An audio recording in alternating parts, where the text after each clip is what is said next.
샬롬, 우리 주 예수 그리스도의 이름으로 평안을 전합니다. 오늘 우리는 요한복음 4장 43절로 54절까지 말씀을 통하여 예수님의 두 번째 표적을 알아보도록 하겠습니다. 이틀이 지남에 예수께서 거기를 떠나 갈릴리로 가시며 친히 증언하시기를 선지자가 고향에서는 높임을 받지 못한다 하시고 갈릴리에 이르심에 갈릴리인들이 그를 영접하니 이는 자기들도 명절에 갔다가 예수께서 명절 중 예루살렘에서 하신 모든 일을 보았음이더라. 예수께서 다시 갈릴리 가나에 이르시니 전에 물로 포도주를 만드신 곳이라. 왕의 신하가 있어 그의 아들이 가버나움에서 병들었더니 그가 예수께서 유대로부터 갈릴리로 오셨다는 것을 듣고 가서 청하되 내려오셔서 내 아들의 병을 고쳐주소서 하니 그가 거의 죽게 되었음이라. 예수께서 이르시되 너희는 표적과 기사를 보지 못하면 도무지 믿지 아니하리라. 신하가 이르되 주여 내 아이가 죽기 전에 내려오소서. 예수께서 이르시되 가라 내 아들이 살아있다 하시니 그 사람이 예수께서 하신 말씀을 믿고 가더니 내려가는 길에서 그 종들이 오다가 만나서 아이가 살아있다 하거늘 그 낳기 시작한 때를 물은즉 어제 7시에 열기가 떨어졌나이다 하는지라. 그의 아버지가 예수께서 내 아들이 살아있다 말씀하신 그때인 줄 알고 자기와 그 온 집안이 다 믿으니라. 이것은 예수께서 유대에서 갈릴리로 오신 후에 행하신 두 번째 표적이니라. 예수님께서 사마리아에서 이틀을 더 머무신 후에 갈릴리로 가셨습니다. 우리는 여기서 두 지역의 믿음의 차이와 두 사람의 믿음의 차이를 발견할 수 있습니다. 먼저 두 지역의 믿음의 차이를 알아보겠습니다. 사마리아 수가성에 있던 사람들의 믿음과 갈릴리 사람들의 믿음의 차이를 알아보겠습니다. 사마리아 사람들은 예수님의 말씀을 듣고 믿었습니다. 그러나 갈릴리 사람들은 예수님께서 6월절 기간 동안 예루살렘에서 행하신 놀라운 일들을 보고 믿었습니다.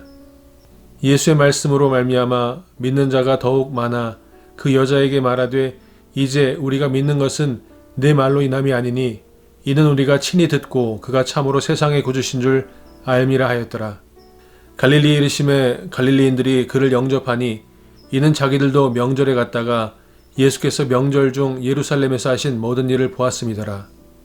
예수께서 이르시되 너는 나를 본고로 믿느냐 보지 못하고 믿는 자들은 복되도다 하시니라. 사마리아 수가란 동네에 살았던 사람들은 예수님과 함께 머물며 예수님이 직접 하신 말씀을 듣고 예수님을 믿었습니다. 그 믿는다는 것은 예수님이 구주시라는 것을 믿었다고 성경은 말씀하고 있습니다. 바로 구세주, 메시아, 그리스도라는 것을 믿었다고 성경은 말씀하고 있습니다. 그러나 갈릴리에 살았던 사람들은 다른 믿음이었습니다. 니고데모가 예수님께서 예루살렘에서 행하신 놀라운 일들을 보고 그가 예수님을 찾아왔던 것처럼 하나님께서 보내신 선생이라는 것을 믿고 찾아왔던 것처럼 그렇게 믿고 예수님을 영접한 것입니다. 그러므로 갈릴리 사람들이 믿었던 믿음은 예수님을 메시아로 그리스도로 믿은 것이 아니라 하나님이 보내신 사람으로 믿은 것입니다. 그 믿음에는 차이가 있습니다. 그리고 두 사람의 믿음의 차이를 알아보겠습니다. 왕의 신하는 예수님께서 친히 방문하셔야 아들의 병이 나을 것이라고 믿었습니다. 그러나 이방인이었던 백부장은 예수님께서 말씀만 하셔도 종이 나을 것을 믿었습니다. 예수께서 다시 갈릴리 가나에 이르시니 전에 물로 포도주를 만드신 곳이라. 왕의 신하가 있어 그의 아들이 가버나움에서 병들었더니 그가 예수께서 유대로부터 갈릴리로 오셨다는 것을 듣고 가서 청하되 내려오셔서 내 아들의 병을 고쳐주소서 하니 그가 거의 죽게 되었음이라. 예수께서 이르시되 너희는 표적과 기사를 보지 못하면 도무지 믿지 아니하리라. 신하가 이르되 주여 내 아이가 죽기 전에 내려오소서.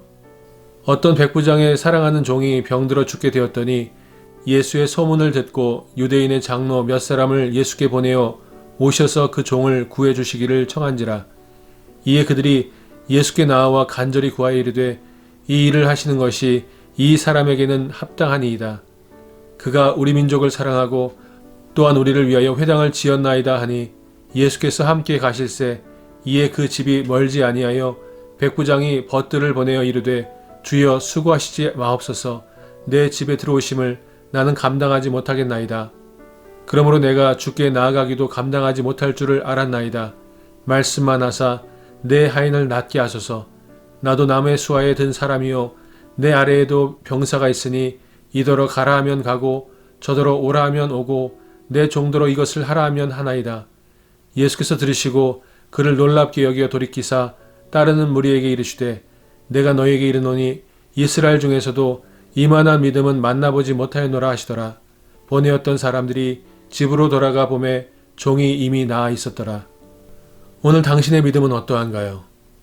예수님께서 말씀하시면 그대로 된다고 믿고 계신가요? 예수님께서 눈에 보이지 않지만 늘 동행하시며 여러분과 함께 하심을 믿으십니까? 예수님의 첫 번째 표적은 초자연적인 이적을 행하신 것이었습니다. 물이 포도주가 되게 하셨습니다. 그리고 오늘 본문에 나오는 예수님의 두 번째 표적은 병든 자를 낫게 하신 것입니다. 왕의 신하의 아들을 고쳐주신 것입니다. 그렇습니다. 예수님은 초자연적인 능력으로 모든 자연과 법칙과 모든 만물들을 다스리실 뿐만 아니라 예수님은 사람들의 병을, 사람들의 연약함을 아시고 도우시고 고쳐주신다고 성경은 말씀하고 있습니다. 그러므로 오늘 하루의 삶 가운데 나의 믿음은 어떠한가 확인하고 그리고 내 믿음이 내 병든 육신과 내 연약한 육신을 고치시고 또 회복하시는 예수님을 의지하고 신뢰하고 있는가를 확인하는 시간이 됐으면 좋겠습니다. 오늘 하루의 삶 가운데 나의 믿음은 과연 수가성에 있던 사람들의 믿음과 같은가 그리고 백부장의 믿음과 같은가를 확인하고 저와 여러분의 믿음이 예수님이 더 기뻐하시고 인정하시는 믿음의 사람으로 살아가시기를 우리 주 예수 그리스도의 이름으로 축원드립니다. 샬롬.